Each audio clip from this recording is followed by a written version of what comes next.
బీరకాయ కూర ఎంతమందికి ఇష్టం ఉంటుంది? నాకు తెలిసి చాలామంది ఇష్టపడరు. కానీ బీరకాయలో vitamin A, vitamin C, iron, magnesium, vitamin బి6, పొటాషియం, జింక్, థైమిన్ వంటి పోషకాలు ఉంటాయి.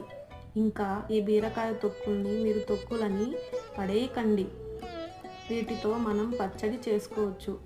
ఆ పచ్చడి ఎలా చేయాలో నా తదుపరి వీడియోలో చూపిస్తాను. ఈ బీరకాయ కూర అంటే మా ఆయనకి చాలా ఇష్టం. అలాగే ఈ పచ్చడి అంటే ప్రాణం. అన్నం 2 ముద్దలు ఎక్కువే తింటారు. ఇంట్లో వాళ్ళకి ఇష్టమైన భోజనం వండి పెట్టడంలో ఉన్న ఆనందమే వేరు కదా.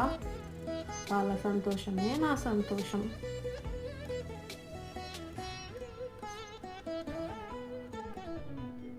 బీరకాయ కూర ఎంతమందికి